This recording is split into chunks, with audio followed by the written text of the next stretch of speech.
Hey folks, it's Maxie here and welcome to the very first edition of our All Elite Wrestling Save. The game is finally launched. We are with TEW2020 version 1. Matchude if you like. Looking forward to this. It's going to be interesting how this goes because the first month of shows I already had written out. So they were planned for basically double or nothing. In our universe here, what's double or nothing? We're going to pretend it never happened, but we are starting on the date of the 1st of June, or the first week of June, and we will be heading towards a June pay-per-view, which I'll unveil over the course of the show. So yeah, a few things that I had planned in the previous stuff that I'd written out won't happen because obviously there's no free agents, and obviously there's a few free agents that I've had to go off and get straight off the bat so they don't go to the WWE, and hopefully they sign, because we are battling with the E for a couple. So looking forward to it. Champs are all the same as real life. There is no TNT champion. That'll get sorted over the course of the next couple of episodes. And yeah, usual champions. Moxley is your heavyweight. Nyla Rose is the women's champion, and the tag champions as Hangman and Kenny Omega. We are using, for this particular series, the Killing the Business mod. So I just felt like that was a bit more kinder to AEW, because we are really doing this for the narrative rather than the whole caring for ratings. If we can get really good shows and yeah, just have good storylines, that's what we're aiming for here, because there is a few interesting storylines that I've got an idea of. The plan is the WWE save that will kind of be on stream on Twitch, and we'll make kind of recaps on here. That'll probably be done with the Who's mod, just whenever that's ready, so there's no real rush for that. It gives me plenty of time to do the WWF 1983 stuff and this as well. So before we click on to Dynamite, obviously you can see a few new bits of the screen now. This lovely new feature UI looks really nice, but the reason we're going in here is just to show you the show history. So I'll be doing these shows of Dynamite. Dark I'll just be doing off YouTube basically. I'll just do them in my own time just so I can kind of get people over. So in here, just a Cody promo to start things off, just saying here's a new era of AEW. We had Priscilla Kelly defeat Sadie Gibbs, not Sammy Gibbs. We had Joey Janela defeat Peter Avalon.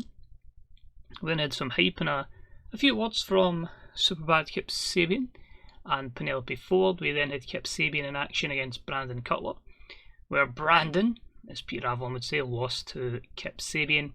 And then with the hype party, with the private party, and they defeated Alex Reynolds and John Silver from the Dark Order. So show ratings, not really too relevant here. That's more going to be like an on-screen developmental show. Just people that aren't getting on to Dynamite.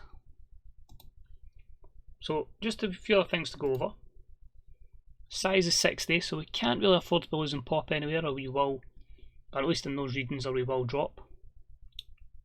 Lower than medium, which would not be ideal. But yeah, we'll crack on. Economy's at 75, Wrestling Industry's at 43. And we are at the Grady Cole Centre, so just 3,000 fans here, but we will look to build it up over the course of time. So let's crack on. Let's get some All Elite Wrestling Dynamite. So here we are. Cody is in the ring, so sold out 3,000 fans at the Grady Cole Centre. You know what we can do now? Yes! We're looking forward to this. So we start the show with the American Nightmare Cody Rhodes in the ring. Or Cody, we'll stick to Cody just now, he's not technically Cody Rhodes, due to the lawsuit thing. First of all, before we even crack on with tonight's show, I have to say it gives me great pleasure to be able to be joined tonight by all of you, our All Elite Wrestling fans. Times have been tough, but thankfully we've all stayed safe, and I say this on behalf of our whole locker room, that we have missed you guys. So now that we're back in full operation as Executive Vice President of All Elite Wrestling, I have a few announcements to make. Given its delay, I can confirm at the end of this month, All Elite Wrestling will showcase a large event, an event called Blood and Guts. So no Fighter Fest or anything like that, June's event, Blood and Guts. With the main event being as it was supposed to be, no changes, so the Elite versus the Inner Circle. You take out Nick Jackson and he's replaced by Matt Hardy. My second announcement is regarding a new championship within All Elite Wrestling. We'll see 8 men take part in a bracket tournament, with the winner becoming the AEW TNT champion. This champion will be crowned at AEW Blood and Guts. It's good to see you all back. Let's look forward to creating an elite future. Thank you. So I don't have any plans to have Cody in the TNT tournament, so as I say, the plan at the time was, as I say, him to announce it, and yeah, we'll start basically the tournament in June, so looking forward to it. It's a hell of a strong promo.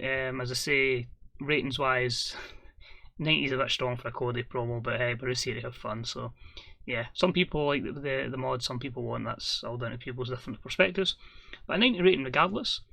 Excalibur was weak at the announced desk, but Cody benefited from having a groundswell of public support. This angle got the crowd hotter, and it got the show off to a strong start. All positives there. The first matchup on All Elite Wrestling Dynamite on TEW2020 was about that had a decent reaction from the crowd. Can we make that bigger? There we go. In Subpar Wrestling, as we had Dustin Rhodes defeat Peter Avalon in 8-10 with the Power Slam. So a 53 rating here, Dustin with a 56, Peter Avalon with a 36. A pretty vocal crowd, didn't seem particularly thrilled with the Liberian Peter Avalon. He was off his game. Levi Bates did do some good work at ringside. Simple matchup here, putting Dustin over, gaining him some early momentum, and hopefully one day the support will embrace Peter Avalon, because he's absolutely fantastic in being elite. I think he's hilarious. But yeah, win for Dustin. I'm not too sure at the moment if I'm going to keep a win and loss record, because the amount of saves I'm going to get going, it might be a bit too much trying to keep up to date with everything, so we'll see what happens. Next up, another angle. We cut to the entrance of the arena, where we see the best friends, Chuck Taylor, Trent and Orange Cassidy, who's walking slowly behind them, so a wee bit further back. Chuck Taylor turns around and says, "Orange, do you always have to be so slow?" He just kind of shrugs.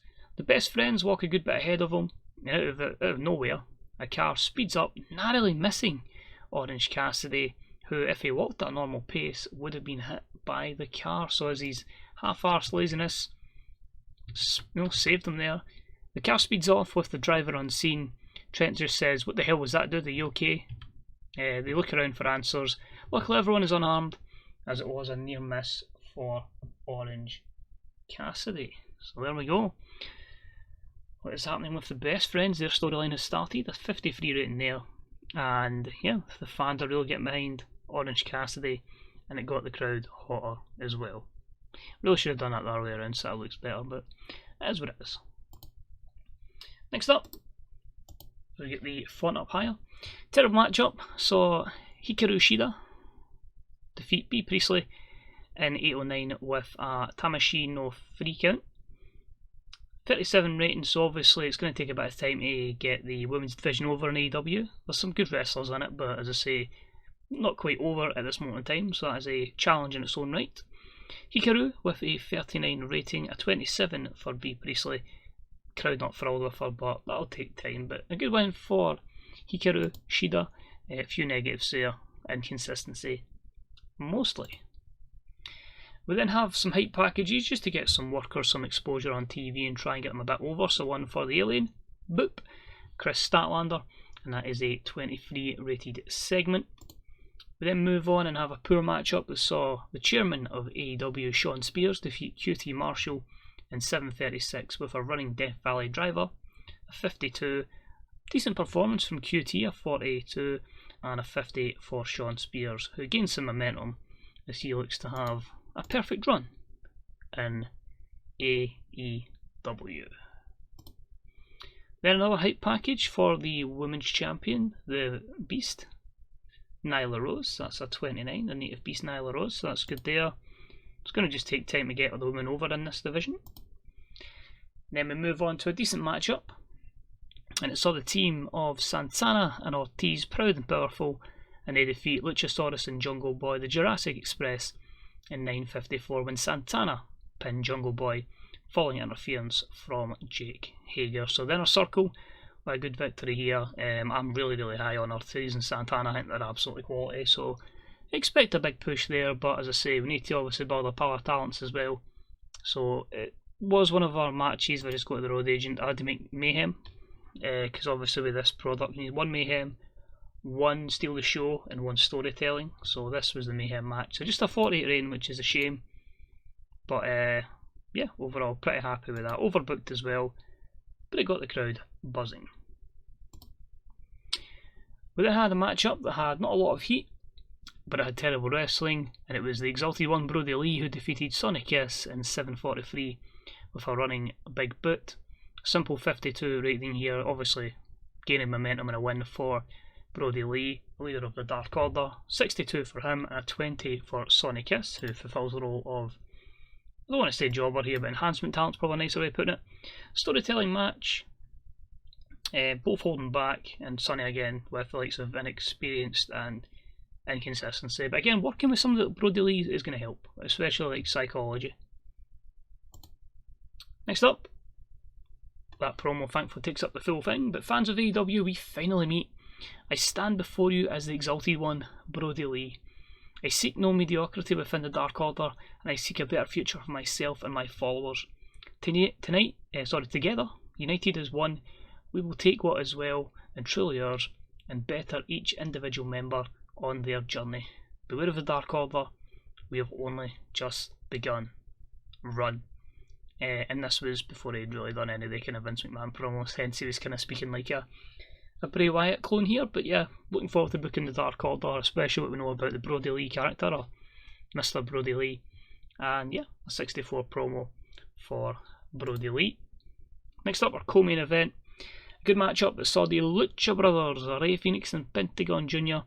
defeat the Best Friends, which looks a lot better there in 12:20 when Rey Fenix defeated Chuck Taylor with the Meteora. In terms of in-ring work, Rey Fenix was head and shoulders above everyone else. So yeah, you can just see different level. But what I like is the Best Friends storylines gained heat. Great chemistry, excellent chemistry in fact, between the Lucha Bros, and it got the crowd buzzing. So 77 is a very strong co-main event, and that was a Steal the Show match.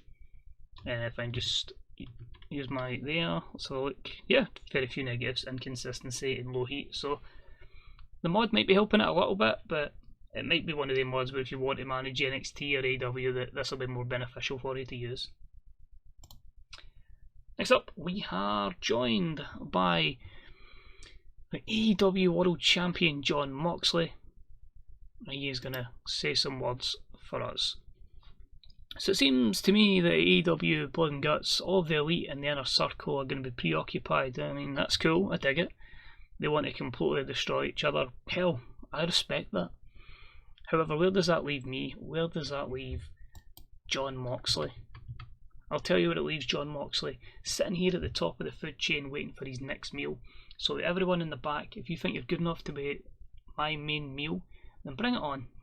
I'm ready to go at Blood and Guts, but let it be known, you better be ready for this fight, because you will not be the main meal. You will be nothing more than throwaway leftovers after I run right through you. 3 weeks for someone to grow some balls. You know where to find me. So the champ, he's feeling good about himself. You know, he is obviously, I'll fight, I'll scratch, I'll claw, I'll take on all comers.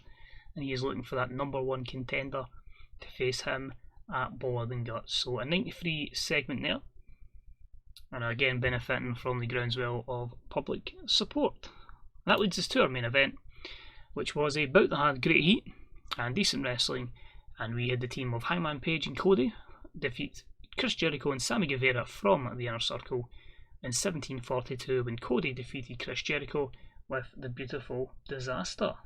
So Jericho already doing the job, because obviously I worry about how over he's going to be in terms of his in-ring performance, because this game can fairly hurt physical decline. Of course, we need to look for that these days.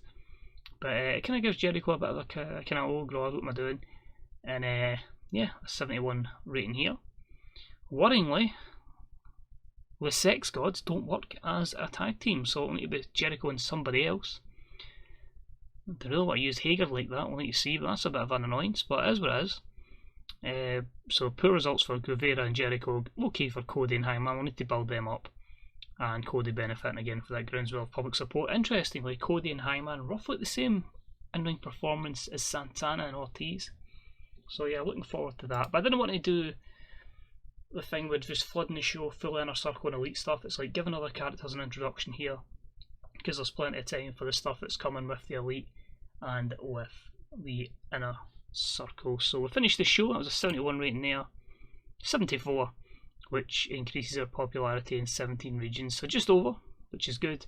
A kind of mixture there. It's like the same amount of matches, maybe just one or more matches than promos, but as I say, it's getting people over, introducing you to some characters, and yeah, just try to help certain people get on television and increase their overness, because I say it's going to be a fight to try and catch the WWE, and obviously eventually we get to some wars. So let's have a look and see what kind of stuff this throws up. So John Cena, noted for his great physique, has courted controversy by saying, oh, he's slagging Kevin Steen. Interesting, that's fair enough. Netflix Mexico, fair enough. What else have we got that really stands out to is Marina Shafir's injured, and Angelina Love has won the world. Was that the world champion or the Women of Honor championship? Let's look at our rival then, NXT. So they had a main event of Killian Dane and Johnny Gargano against the Broserweights. Joaquin Feld and Breezango defeated Karrion Kross and the Singh brothers. That's not a good start for Killer Kross in there, but it's not horrible. I say this mod does seem to give them a chance, the NXT and AEW on the bigger networks, so that's interesting to see. We'll have a look at our mail. There's one person we're trying to sign. Of course, there's Dax Harwood. His negotiations going. He's seriously considered more than one offer. Yours is one, and we did say he was hoping to join us. WWE's 17,000. They're on a handshake deal. It's really between us and WWE. I've gave him a really good deal, 5-year deal, more than WWE. Might even just bunk up the merch and just see if he goes for it. But he seems to be quite happy. It'll be a bit frustrating though if we get one and we don't get the other. So 914,000, a 1.21 on television, 8,000 overall. Wow, just over 20 odd thousand just on drug testing. Yeah, let's maybe take that down a little bit. Let's have a wee quick move over. Medical, that's 3 months there, so that's drug testing. Let me go to medium level. We'll go low, a wee bit cheaper.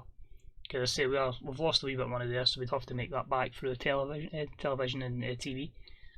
So yeah, that's your opening show. I say we do have a few storylines coming on. Does kind of give away that there's going to be some stuff happening there, but yeah, just to let you know what kind of storylines are coming up that we need to try and build towards. So who's going to be number one contender, one of those two.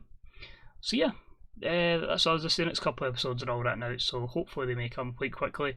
If they start slowing down, then I'm having to think and I'm not already got them typed out. But yeah, good to be able to go companies in June. And yeah, let's hope for a very good start of a series and so on and so forth. So thank you for watching. Let me know your thoughts on TEW, your initial impressions of what they're giving as a full release.